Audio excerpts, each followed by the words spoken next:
I'm an art major in college, so a lot of my work is frequently subjected to being viewed and critiqued by my peers.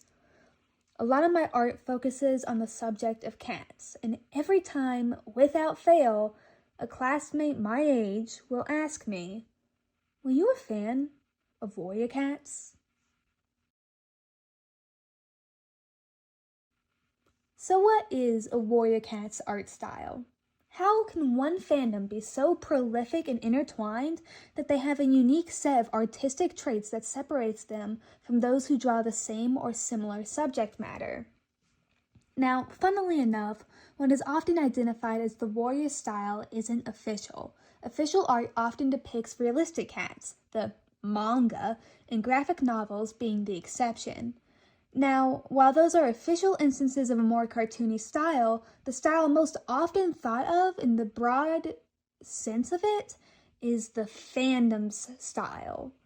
Cats are no stranger to being made into cartoons, but the Warriors fandom, despite having a range of styles, has a distinct feeling to it that other depictions of felines don't tend to capture.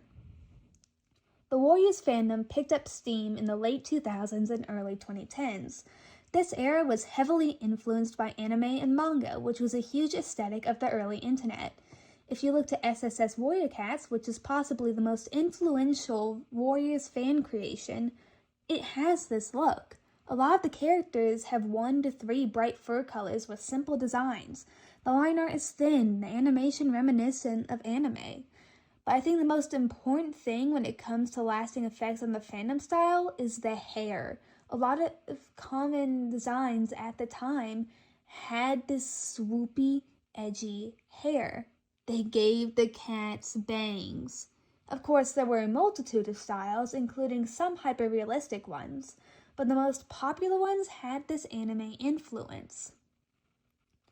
The styles more common nowadays feature more detailed designs and some duller colors at times, but the variety we have now is difficult to define. Now, how did this modern style develop?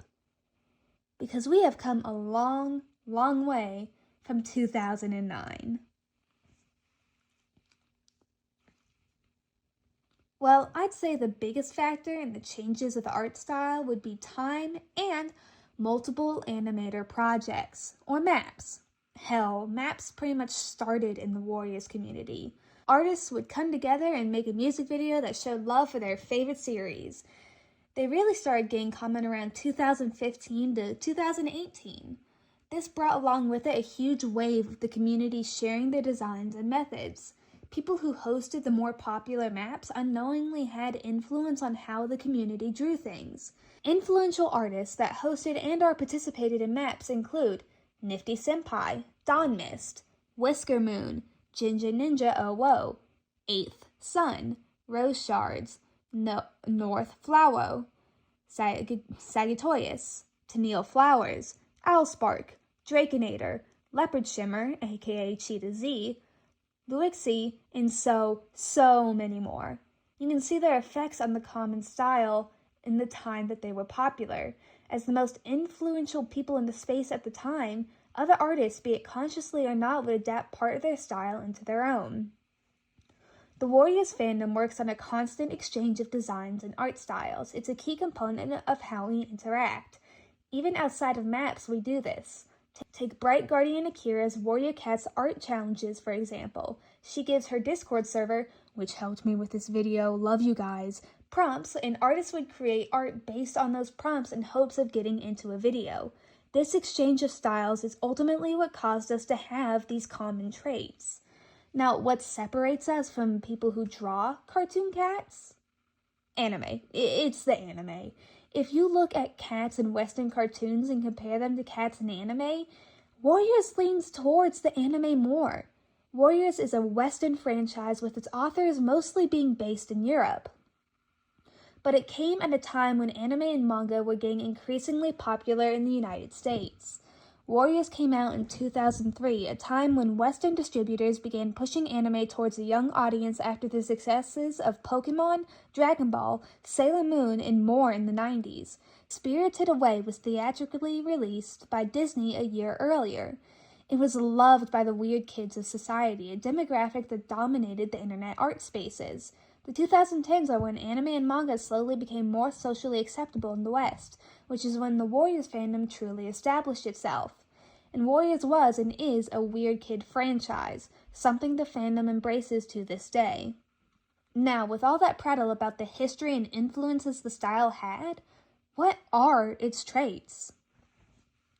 First and foremost is how much we push what a cat actually looks like. Given that almost every single character is a cat, and there are literally over 1,500 characters, we need a way to make sure they don't all look the same. Exaggerated proportions are big. We push silhouettes as much as we can. A lot of anime and cartoon cats have more realistic proportions than what the fandom uses. We also go for unrealistic fur patterns. A lot of designs prefer symbolic pelts over realism. Lionheart and Tiger Star are often drawn to look like their namesakes, even if the design starts to lose the look of the standard domestic cat. It helps us communicate about the character better. Anime hair is common. Slap some human hair on there and you have a warrior cat. This is a leftover of the early years and in some cases is used as an inside joke. Humanoid anime eyes are a big aspect too. Usually the whites of the eyes are visible or are a slightly lighter color than the iris. Instead of the more almond-shaped eyes cats have, we tend to give them rounder and bigger eyes. This allows for more human expressions. Paws tend to be more expressive than other cartoons too, being bigger and sometimes moving like human hands. And the thing that gets me outed the most frequently? Stylized fur. Specifically these shapes? Yeah, that's what gets people suspicious of me without fail. The Warriors fandom has a unique way of drawing fluff that I'm not really sure I can define. Of course, these are not the end-all be-all of Warrior Cat's art styles. There are plenty of Warriors fans that these traits don't apply to, be it in part or at all. These are just my observations as someone who at least once per semester gets interrogated on my fandoms. I think it's really cool how we as fans created our own common traits in order to communicate things about characters that other media doesn't really have to worry about. We've learned how to push the artistic boundaries of cats out of necessity, creating an artistic language unique to us all. It makes me wonder about the future of the style, especially with the TV show set for release in 2028. Will its seemingly more realistic style change how we draw? Will we lean into it? Or will we reject it? Only time can tell, and frankly, I'm excited to see what comes next. I want to thank my pals Mushroom and Teen Yuri for allowing me to use some of their art in this video. I figured if I was going to make points about the modern warrior style, I would need more than just my own artwork, so thank you so much to them for allowing me to smack their art onto this video. This was mostly just me speaking my mind on some small observations I've had over the last few years. I just really love being part of this fandom and seeing how we interpret the same characters in so many different ways. It's such a unique experience, and I hope that when the TV show comes out, a new generation of Warriors fans will be able to experience it. Hopefully without nearly as much of the drama. If you want to see more from me, I have a Tumblr, which is up on the screen right now. Otherwise, I don't really post much, so this is a rare thing for me. Alright, thank you for watching, and I'll hopefully see you next time.